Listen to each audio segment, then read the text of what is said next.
감사합니다. 용기 내주신 우리 민경은 권찰님 너무 감사드리고, 그렇습니다. 우리는 주 안에 한 가족임을 믿습니다.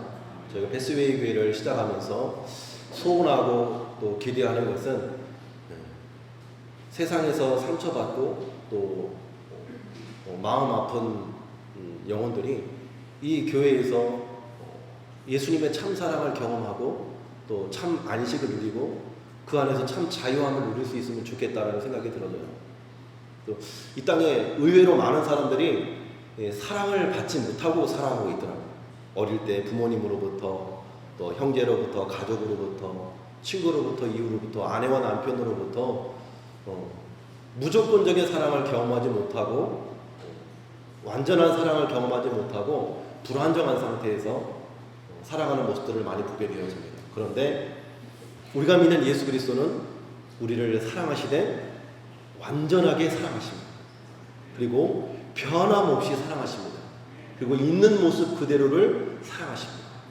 우리의 약함, 연약함, 부족함에도 불구하고 그 있는 모습 그대로를 무조건적으로 사랑해 주십니다. 그 사랑 안에서 우리가 참 자유를 누리고 참 기쁨을 누릴 수 있기를 주님을 축원합니다. 주님 앞에 울 수 있다는 것이 우리에게 큰 행복인 것 같아요. 그죠? 사람에게 울면 때로 흠이 될 수 있고 수군거리는 이야기거리가 될 수 있지만 하나님 앞에서 울 때 하나님의 우리의 눈물을 닦아주시고 그 아픔을 기쁨으로 그 아픔을 하나님의 위로와 사랑으로 갚아주시는 하나님이신 줄 믿으시길 축복합니다. 지난 시간에 심령이 가난한 자는 복이 있나니 천국이 그들의 것이며 라고 배웠습니다. 뜻하지 않게 지난 화요일 밤부터 우리 아내가 고열과 몸살로 인해서 몸주 알아 누웠습니다. 느낌이 이상하니까 이제 자가 키트를 검사를 했는데 음성이 계속 나오는 거예요. 그래서 수요일도 목요일도 음성이 나왔어요. 근데 금요일 날 오전에 둘째 주연이가 열이 펄펄 끓는 거예요. 그래서 또 느낌이 이상해서 그 아침에 이제 아내가 먼저 자가키트를 했더니 두 줄 양성이 나와서 온 가족이 다 같이 병원에 가서 그날로 온 가족이 확진 판정을 받았습니다. 저는 금요일부터 시작했는 것 같아요. 금요일부터 열이 조금씩 올라오더니 토요일 밤부터 아프기 시작하는데 야, 이렇게 아플 수가 있나 싶을 정도로 제가 이렇게 무리하거나 피곤하면 이 근육통이 오거든요. 근데 그 근육통이 너무 극심하게 오니까 제가 원래 눈을 감으면 3초면 자잖아요. 근데 11시부터 밤을 꼴딱 샌 거예요. 누웠는데 잠을 이룰 수가 없었어요. 그 아픔, 고통 속에서 지옥을 한번 떠올려 봤습니다. 아, 지옥은 이런 곳일까? 아픔이 계속 끊어지지 않는 그 아픔의 고통의 연속이 이 지옥이라면 절대 가지 말아야겠다. 하나님 앞에 철저하게 회개해야겠다. 그러면서 하나님 앞에 살려달라고 했던 것 같아요. 살려달라고. 그러면서 이제 화요일이 지나고 수요일쯤 되니까 통증이 조금씩 가시게 되고 제가 타이레놀을 2통을 먹었습니다. 하나를 먹으면 효과도 없어요. 2알을 먹어야 한 4시간에서 5시간 정도를 버틸 수가 있었어요. 그렇게 한 3, 4일을 끙끙 앓고 제가 월요일, 화요일 날 말씀을 못 보냈죠. 그 수요일 날 말씀을 쓰는데 너무 은혜가 되는 거예요. 책을 볼 수 있고 말씀을 볼 수 있고 이렇게 메시지를 보낼 수 있다는 게 너무 감사하더라고요. 그리고 주일 말씀을 준비하면서도 하나님 앞에 너무너무 감사한 생각이 들었어요. 지난 시간에 심령이 가난하다는 말씀을 나누었었는데 몸이 아프니까 절로 가난해져요. 힘이 빠지니까 절로 가난해져요. 제가 좀 심령이 가난해 보이지 않습니까? 엄청 온유해 보이지 않습니까? 누가 와서 나를 화나게 해도 용서할 수 있을 만큼 겸손해지는 것 같아요. 늘 교회의 주인이 하나님이시고 나는 일평생 부목사여 한 명의 성도로서 하나님을 예배하고 섬길 뿐만 아니라 성도들을 섬기고 세우는 종이요 청지기로 살겠노라고 다짐했지만 하나님은 그 결단을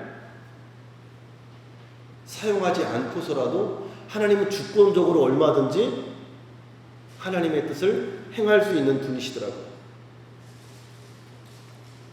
전염병으로 인해 나의 결단과 상관없이 강단에 설 수 없도록 하나님이 만드시는 모습을 제가 경험하면서 다시금 하나님의 음성을 듣는 것 같았어요. 지난주는 저는 집에서 영상으로 가족들과 함께 예배드리면서 예배를 다 마쳐서 너무나 은혜롭게 예배가 잘 마쳐져서 너무 감사했고, 또 처음부터 함께 해준 우리 협동 목사님이 계시다는 게 너무 감사했고, 또 우리 집사님들이 이 의자를 다 세팅하고 그렇게 예배를 준비하는 모습에 또 한 번 감사하는 시간을 가졌습니다. 그러면서 마지막으로 저에게 하나님이 개인적으로 주시는 음성은 그거였어요. 상윤아, 패스웨이 교회는 네가 세우는 게 아니고 내가 세운다. 하나님의 교회는 하나님이 세운다라고 분명하게 말씀해 주시는 것 같았어요. 그 말씀 앞에 교만할 수가 없고요, 겸손할 수밖에 없더라고요. 우리 인생의 무대에서도 마찬가지인 것 같아요. 하나님이 이 땅에 보내주시고 또 이 땅에 어느 날 우리의 생명이 다하는 그날에 상윤아 너는 이제 거기서 내려와 하면 내려가는 거더라고요.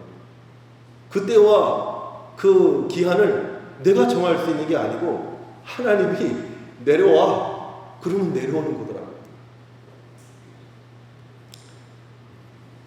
그런 연약한 존재요, 유약한 존재라는 사실을 깨닫고 하나님 앞에 겸손할 수밖에 없고 그 하나님 앞에 철저하게 무릎 꿇을 수밖에 없는 은혜를 경험하는 시간이었습니다. 그래서 지난번 말씀드렸듯이 심령이 가난하다는 것은 영적으로 파산한 상태요, 나의 힘으로 죄된 심령, 죄된 삶, 죄된 삶의 결과로부터 나를 구원할 수 없다고 하는 이 자각과 이 신앙 고백이 바로 심령이 가난한 자의 겸손한 마음 자세라고 말씀을 드렸습니다.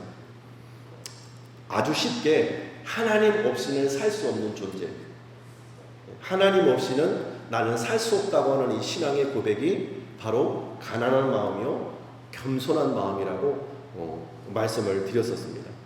이런 가난한 마음, 심령이 가난한 자에게 비로소 예수님의 구원, 예수님의 빛, 예수님의 죄사함의 은총이 필요하게 됨을 절감하게 되는 것이죠. 그리고 예수님으로 말미암아 하나님의 나라 곧 천국에 이르는 복을 받아 누릴 수 있게 되는 것을 성경은 우리에게 말씀해 주고 있는 것입니다. 그런데 오늘 애통하는 자 역시도 마찬가지입니다. 이 심정이 가난해진 자에게 터져나오는 고백이 바로 눈물이고 애통이더라고요. 제가 몸이 아파서 통증으로 고통하고 신음하는 그 밤에 뭘 했겠습니까? 하나님 살려달라, 하나님 날 좀 살려달라, 하나님 날 좀 고쳐달라, 이 통증으로부터 나를 좀 자유하게 해달라. 통곡하고 부르짖고 울 수밖에 없었던 것이죠. 그래서 하나님 앞에 나는 살 수 없습니다. 그리고 하나님 없이는 인간의 모든 죄의 문제를 해결할 수 없습니다. 하나님 앞에 제가, 우리 인간이 얼마나 연약한 죄인인지를 주님이 아시지 않습니까? 이 철저한 통곡의 눈물과 부르짖음이 바로 애통이라는 의미에 담겨 있습니다. 감사한 것은 이러한 자신의 죄로 말미암아 자신의 영적 무능함을 자각하는 눈물의 통곡이야말로 하나님께서 위로하실 수 있는 축복의 통로가 되더라는 것이요. 우리 반세기 전 우리 한국교회는 애통하는 공동체였습니다. 눈물이 참 많았습니다. 제가 어릴 적에 교회에서 이렇게 기도 부흥회를 하거나 금요 심야 기도회를 하면 우리 어머님들, 아버님들은 정말로 통곡하며 우셨어요. 무슨 한이 그렇게 많으셨는지 우셨습니다. 8.15 광복 이후 너무도 혼란스럽고 암울한 현실 속에서 또 그 어려운 시기에 가뭄이 왜 그렇게 계속되었는지 모른다고 고백하는 이들도 있었습니다. 그런 와중에 6.25 전쟁까지 터져가지고 아수라장이 되었습니다. 지금 우리가 보는 이 러시아 전쟁 가끔 뉴스를 통해서 보지 않습니까? 또 재난 지역의 피해를 가끔 뉴스를 통해서 보게 되었습니다. 그 당시 우리나라는 더 심했다고 합니다. 그러니 우리 신앙의 선조들이 교회에 모였다 하면 울 수밖에 없었습니다. 심령은 가난할 수밖에 없었고 마음은 시커멓게 타들어가 눈물 없이는 살 수 없는 상황이 바로 우리나라의 현실이었습니다.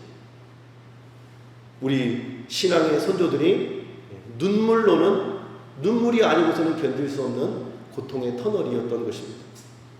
그래서 우리 선조들은 자기 죄를 위해 먼저 하나님 앞에 통곡했고 예수 안에 예수 믿지 않는 가족들을 위해서 통곡했고 또 나라의 민족의 고통스러운 현실을 바라보면서 나라와 민족의 죄를 짊어지고 눈물로 통곡하며 부르짖어 기도했습니다. 물론 우는 것이 기독교의 전부는 아닙니다. 애통하는 것이 또한 기독교의 전부는 아닙니다. 그러나 분명하게 말할 수 있는 것은 마른 눈을 가진 신자들이 모인 공동체보다 젖은 눈을 가진 성도들이 모인 교회가 훨씬 더 큰 은혜의 세계를 경험할 수 있다는 사실입니다. 그때의 교회와 오늘의 교회는 어떻습니까? 오늘날 교회는 눈물은 비복음이고 웃음과 기쁨과 환희만이 복음인 양 취급받는 시대가 되어버렸습니다. 설교도 유머가 있어야 된대요. 재미없으면 설교를 들으려고 하지도 않습니다. 일면 일리 있는 말이긴 하나 웃기기만 하는 설교에서는 안 되겠죠. 재미있기만 해서도 안 될 것입니다. 그 안에 진리가 있고 생명이 있고 죄와 싸우는 치열한 피 흘림의 싸움이 영적 전쟁이 함께 수반되어야 할 것입니다. 심각한 설교를 싫어합니다. 정말 해야 한다면 짧게 하라고 합니다. 그런데 주님은 오늘 말씀을 통해서 우리에게 분명하게 공부합니다. 애통하는 자는 복이 있다. 왜요? 그들에게 하나님의 위로가 있을 것이기 때문입니다. 바라기는 저와 여러분들이 이 시대에 아픔을 가지고 또 나 자신의 죄를 가지고 또 우리 삶의 여러 가지 문제들을 가지고 하나님 앞에 나아가 애통할 수 있기를 주님으로 축원합니다. 그래서 하나님의 위로를 경험할 수 있게 되기를 주님으로 축복합니다. 그렇다면 누가 애통하는 자인가? 첫째로 자기의 죄를 가지고 하나님 앞에 나아가 애통하는 자가 진정한 애통하는 자입니다. 우리 죄인된 인간에게 가장 큰 위로가 무엇이겠습니까? 바로 우리의 죄를 용서받고 죄 없다고 인정해 주시는 하나님의 위로가 가장 큰 위로가 될 것입니다. 그래서 큰 죄를 범했던 다윗 역시도 자신의 죄를 깨닫고 하나님 앞에 상하고 통회하는 마음으로 밤마다 눈물로 침상을 적실 만큼 자신의 죄에 대해 철저한 회개와 애통의 마음으로 하나님께 나아갈 때 용서와 구원을 확신하며 하나님을 찬양하게 되는 모습을 보게 되어집니다. 시편 6편 6절에 보면 내가 탄식함으로 피곤하여 밤마다 눈물로 내 침상을 띄우며 내 요를 적시나이다. 여러분이 아시다시피 다윗은 하나님이 주신 권세를 가지고 가장 승승장구할 그때에 자신에게 충성했던 장군의 아내를 자신의 아내로 취하고 그 장군을 죽여버리는 그런 죄를 범했죠. 그리고 하나님 앞에 자신이 죄인인 줄도 모르고 살아가는 그에게 나단 선지자를 보내셔서 하나님 그 죄를 깨닫게 하십니다. 그리고 그 깨달은 죄 앞에서 하나님 앞에 눈물로 통회하며 잡아가는 모습을 보게 되는 것이죠. 사도 바울 역시도 예수님을 믿고 자신의 일평생을 바쳐서 복음을 위해서 살아노라고 자부할 만큼 그렇게 복음 위해서 헌신했던 사람이지만 그 역시도 로마서 7장 24절에 오호라 나는 곤고한 사람이로다 이 사망의 몸에서 누가 나를 건져내랴 라고 탄식했습니다. 우리는 어떻습니까? 우리 역시도 하루에도 수도 없이 죄를 지을 수밖에 없는 연약한 육신을 가지고 살아가는 주인입니다. 그러면 우리는 우리의 죄 때문에 하나님 앞에 울 수 있어야 되는 것이죠. 우리의 죄악을 가지고 하나님 앞에 나올 때마다 철저하게 우리의 죄를 회개하고 눈물로 고백할 수 있어야 되는 것입니다. 그리할 때 하나님이 우리의 죄를 용서해 주시고 우리를 죄 없다고 인정해 주시는 위로의 은총을 경험하게 될 줄로 믿는 것입니다. 저 여러분이 이러한 회개의 자리로 나아갈 수 있게 되기를 주님으로 축원합니다. 시편 기자는 그래서 51편 17절에 이렇게 고백합니다. 하나님께서 구하시는 제사는 상한 심령이라. 하나님이여 상하고 통회하는 마음을 주께서 멸시하지 아니하시리이다. 애통이 뭐냐 하면 상한 마음이라고 말합니다. 애통이 뭐냐 하면 통곡하는 거라고 말합니다. 하나님의 이런 심령을 복이 있다고 말씀합니다.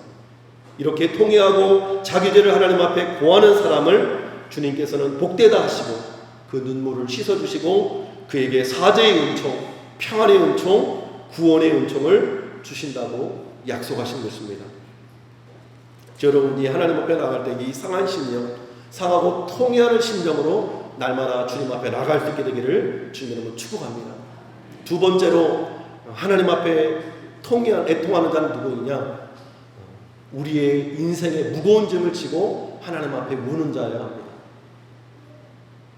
누가복음 6장에 보면 오늘 이 애통하는 자는 복이 있나니 그들은 위로를 받을 것이며 라고 이 말씀에 병행 본문이 등장을 합니다. 거기 20절 21절에 보면 우리 같이 한번 읽어볼까요? 누가복음 6장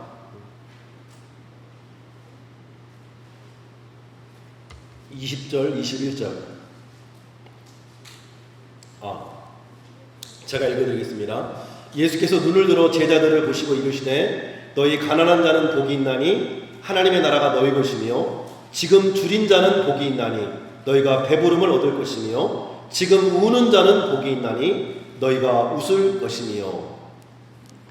이 땅에서 줄이고 이 땅에서 우는 자가 복이 있다고 말합니다.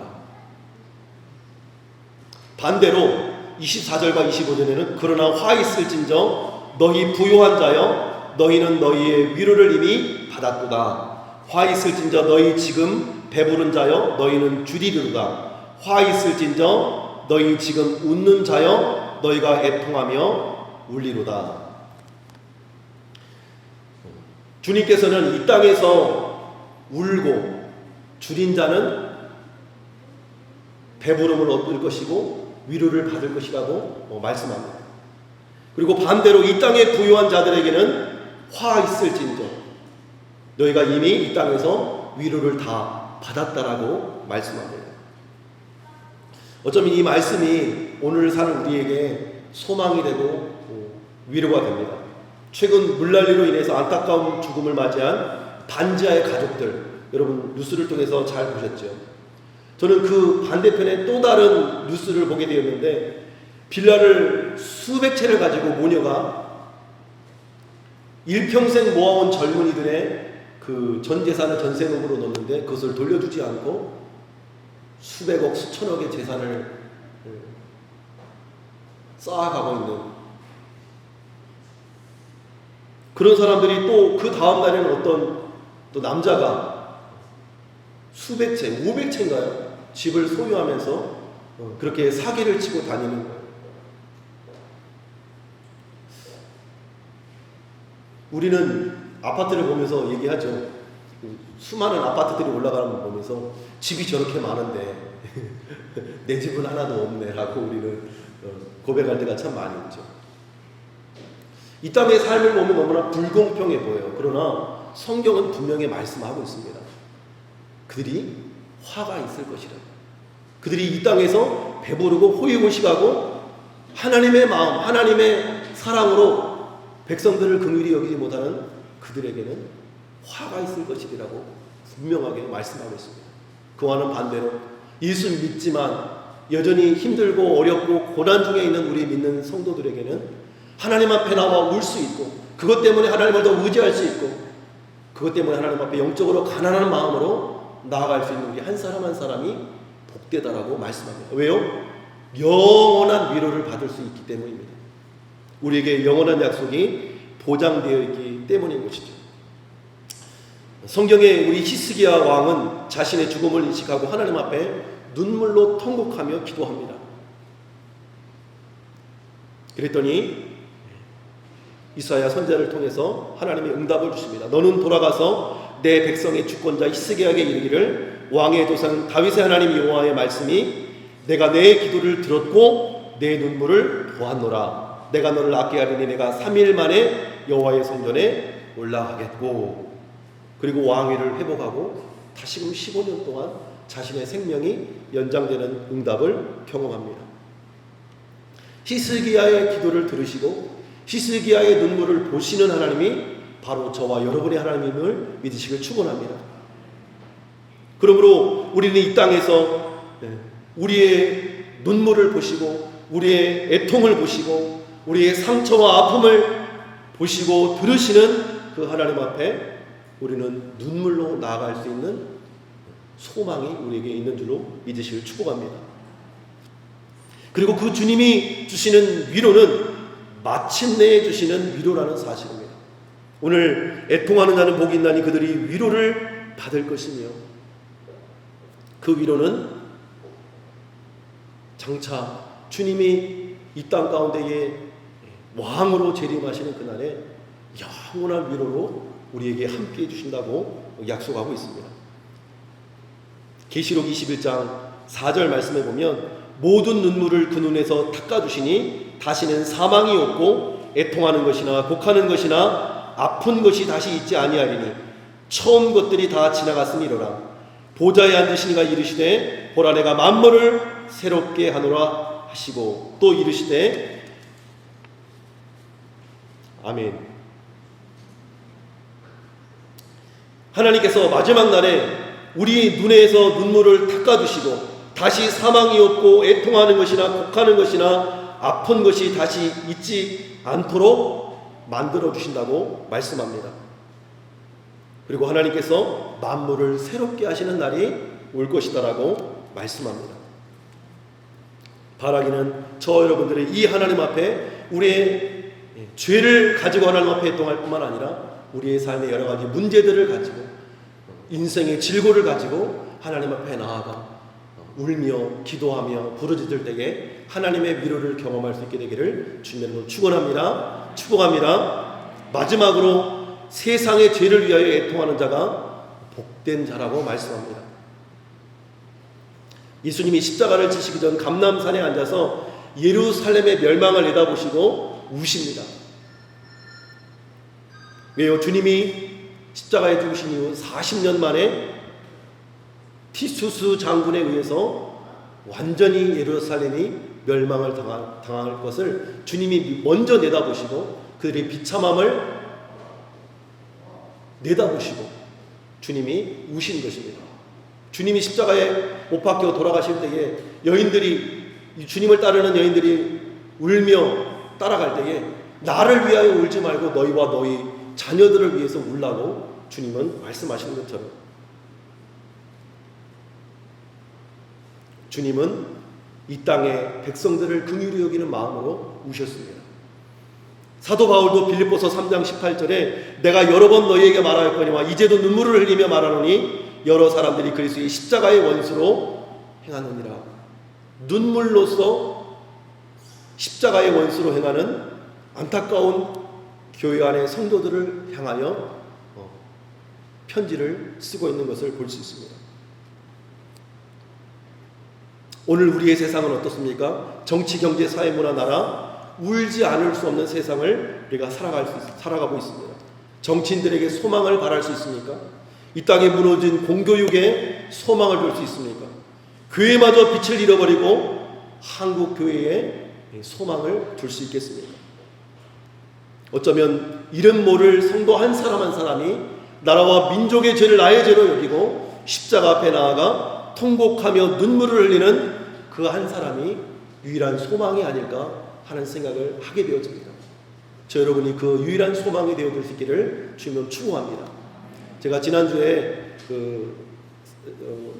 새벽 큐티 말씀과 함께 김우연 감독님이 촬영한 신령 팔복 시리즈 중에 두 번째 영상을 보내드렸습니다. 보신 분들이 있는지 모르겠지만 그 영상에 보면 혼혈인으로 태어나서 그 무당집 있죠, 점집들이 모여 있는 그 촌들을 돌아다니면서 사진을 찍고 그 영혼들을 위해서 기도하는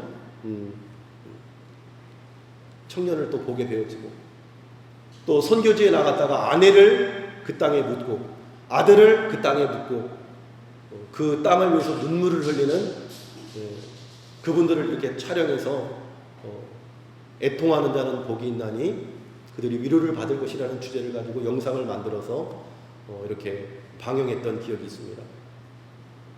이제 그 장면을 보면서 오늘 이 본문에 나오는 애통하는 자는 복이 있나니 이 애통한다는 의미가 무엇일까라고 묵상하는 중에 오늘 말씀을 통해서 나눴지만, 첫째로는 나의 죄를 위해서, 둘째로는 우리의 모든 연약함을 위해서 애통할 수 있지만, 궁극적으로 우리가 애통해야 할 그 지점은 한 영혼이 아닐까 생각되어져요.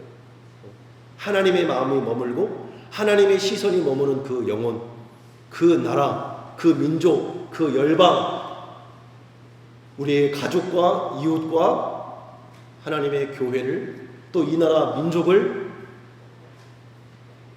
위해서 지금도 슬퍼하시고 울고 계시는 주님의 마음으로 우는 자들이